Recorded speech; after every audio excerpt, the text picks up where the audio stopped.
down. Yeah, I've been feeling so. I've been.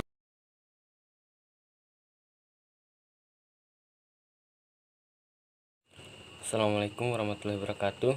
Perkenalkan, nama saya Calvin Aleset, NIM 221210085, kelas PJA 3. Baiklah, dalam video kali ini saya akan memaparkan apa yang sudah kita pelajari tentang pembelajaran ilmu pendidikan. Pembelajaran pertama adalah hakikat dan fitrah manusia, di mana manusia butuh belajar dan dididik. Dimensi manusia. Dimensi kemanusiaan adalah hal ikhwal yang berhubungan dengan misi kehidupan yang dilalui oleh manusia sebagai makhluk ciptaan Allah yang mesti dikembangkan secara serasi dan seimbang melalui pendidikan, terutama pendidikan keluarga, rumah tangga, yang kemudian dilanjutkan melalui jenis dan jenjang pendidikan. Dimensi individuan, dimensi keindividuan, dimensi kesosialan, dimensi kesusilaan, dan dimensi keberagaman. Manusia adalah makhluk yang diciptakan dengan kesempurnaan dalam cara berpikir serta cara untuk mengendalikan diri. Manusia diberikan nafsu dan juga hasrat, yaitu hasrat untuk mencapai tujuan dengan memenuhi syarat untuk menjadi manusia yang berkarakter. Judul besar: Hakikat Manusia. Hakikat pendidikan, proses pembelajaran sebagai upaya untuk mengembangkan aktivitas dan kreativitas peserta didik dengan interaksi yang menghasilkan pengalaman belajar. Di Indonesia menginginkan pendidikan yang lebih baik. Hal inilah yang melatar belakangi terjadinya penggantian kurikulum secara terus-menerus. Tujuan pendidikan tanggal 20 tahun 2003 tentang Sistem Pendidikan Nasional, pasal 3 disebut tentang tujuan pendidikan, yakni mengembangkan potensi peserta didik agar menjadi manusia yang beriman dan bertakwa kepada Tuhan Yang Maha Esa, berakhlak mulia, sehat, berilmu, cakap, kreatif, mandiri, serta menjadi warga negara demokratis juga.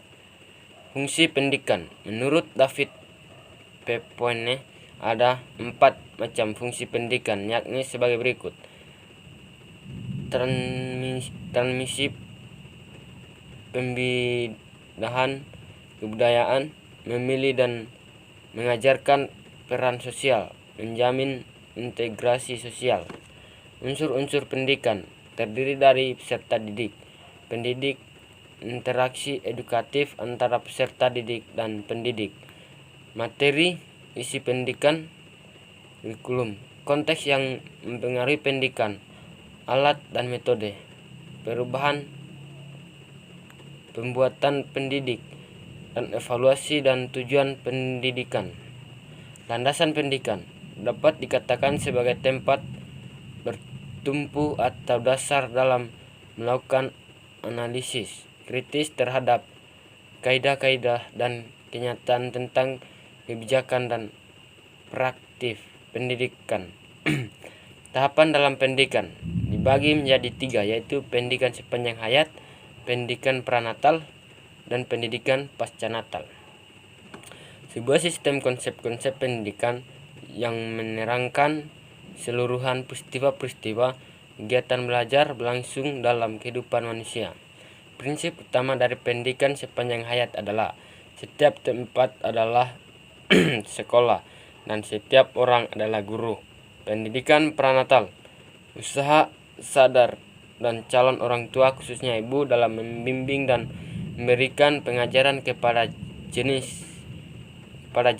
sampai lahir, dan tujuan untuk menciptakan kepribadian yang baik seperti kecerdasan emosional dan inteligensi. Satu dengan kata lain, usaha atau kebiasaan apapun yang dilakukan. Pendidikan pascanatal, pendidikan manusia dalam lingkungan keluarga merupakan hasil dari proses pendidikan keluarga pasca natal. Ada 4 fase dalam pendidikan pasca natal. Fase anak usia 0 sampai 3 tahun. Pada usia ini kemampuan motorik halus dan kasar meningkat. Bayi lebih interaktif, sedang pada tahap mencari, menemukan, dan menjelajahi. Dalam fase ini juga anak mulai kelihatan kemandiriannya, seperti mulai bisa duduk sendiri, merangkak, mulai berdiri dan berjalan. Fase persekolahan usia 4 sampai 6 tahun.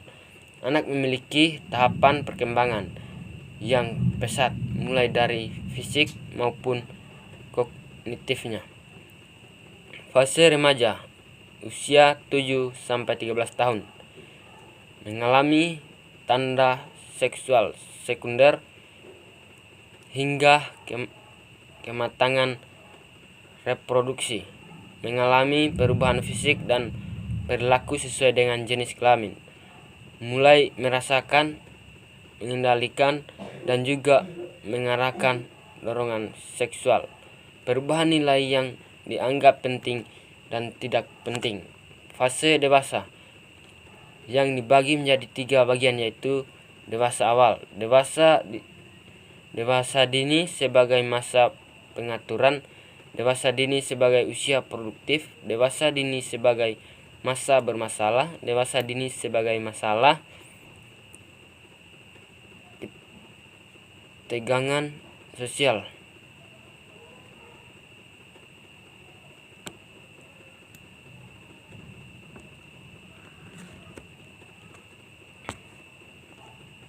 Dewasa dini sebagai masa komitmen.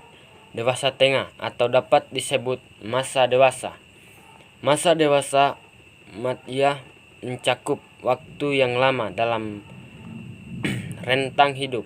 Pada masa dewasa madya, individu melakukan penyesuaian diri secara mandiri terhadap kehidupan dan harapan sosial. Kebanyakan orang telah mampu menentukan masalah-masalah mereka dengan cukup baik, sehingga menjadi cukup stabil dan matang secara emosinya. Dewasa akhir, adanya periode penurunan atau kemunduran perbenaan individu dalam efek penuaan. Ada stereotip mengenai usia lanjut.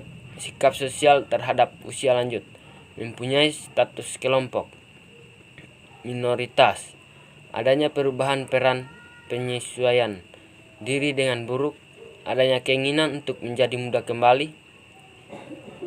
Lembaga pendidikan formal. Jalur pendidikan terstruktur dan berjenjang yang terdiri atas pendidikan dasar, pendidikan menengah, dan pendidikan tinggi. Pendidikan formal adalah jalur pendidikan yang terstruktur dan berjenjang yang bagi 4 terdiri atas pendidikan dasar, pendidikan menengah, dan pendidikan tinggi. Menurut Undang-Undang Nomor 20 Tahun 2003, menurut para ahli, Action 2009 mendefinisikan pendidikan formal adalah kegiatan belajar yang sengaja, baik oleh warga belajar maupun pembelajarannya, di dalam satu latar yang struktur sekolah. Menurut Faisal, tahun 2009, berpendapat bahwa pendidikan formal adalah pendidikan sistem persekolahan.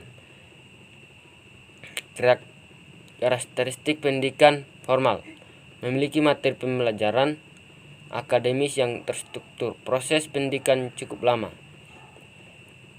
Tenaga pengajar harus sesuai dengan klasifikasi penyelenggaraan pendidikan, yaitu pemerintah dan swasta. Peran lembaga pendidikan formal.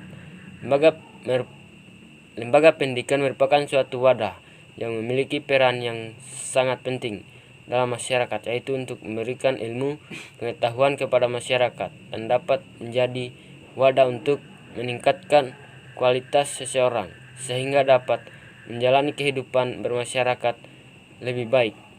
Pendidikan informal, metode pendidikan yang berasal dari keluarga dan lingkungan tertentu pada kegiatan belajar individu yang dilaksanakan dengan sikap yang bertanggung jawab. Pendidikan informal merupakan pendidikan yang diperoleh secara melalui pengalaman sehari-hari secara sadar atau tidak sadar. Menurut Undang-Undang Nomor 20 Tahun 2003, pendidikan informal adalah jalur pendidikan keluarga dan lingkungan yang berbentuk kegiatan belajar secara mandiri. Menurut Aksin 2009, pendidikan informal adalah pendidikan di mana warga belajar tidak sengaja belajar dan pembelajaran tidak sengaja untuk membantu warga belajar. Karakteristik pendidikan informal: pembelajaran tidak terkait tempat dan waktu. Pembelajaran dilakukan di keluarga dan lingkungan atau dari media. Pembelajaran dilakukan antara orang tua dengan anak atau kakak dengan adik. Pembelajaran tidak memiliki jenjang ataupun kurikulum tertentu yang harus. Peran pendidikan informal membentuk karakter dan kepribadian seseorang. Lebih lengkap fungsi dan peran pendidikan informal di antaranya yaitu membantu meningkatkan hasil belajar anak, baik pendidikan formal maupun non-formal, mengontrol dan memotivasi anak agar lebih giat belajar. Pendidikan non-formal, berdasarkan beberapa definisi pendidikan non-formal di atas, dapat dirumuskan bahwa pendidikan non-formal adalah pendidikan yang dilaksanakan secara terencana, sistematis, fleksibel, integral, dan berlangsung di luar sistem pendidikan formal. Menurut Undang-Undang Nomor 20 Tahun 2003, pendidikan non-formal adalah jalur pendidikan di luar pendidikan formal dan dapat dilaksanakan secara terstruktur dan berjenjang. 13. Pendidikan informal adalah jalur pendidikan keluarga dan lingkungan. Menurut para ahli, senada dengan pendapat di atas, Combs tahun 2004 memberikan definisi bahwa pendidikan non-formal adalah setiap kegiatan terorganisasi dan sistematis di luar sistem persekolahan yang mapan, dilakukan secara mandiri atau melayani peserta didik tertentu di dalam mencapai tujuan belajarnya. Karakteristik pendidikan non-formal. Pendidikan non-formal diselenggarakan agar peserta didik memperoleh keterampilan yang dapat langsung digunakan, sehingga pendidiknya lebih mengarah pada belajar fungsional sesuai kebutuhan, lebih menekankan pada usaha belajar peserta didik. Peran lembaga pendidikan non-formal: mengembangkan potensi peserta didik dengan penekanan pada penguasaan pengetahuan dan keterampilan fungsional serta pengembangan sikap dan kepribadian profesional. Itulah materi yang sudah kita pelajari. Kurang dan lebihnya mohon dimaafkan. Dan saya akhiri. Assalamualaikum warahmatullahi wabarakatuh.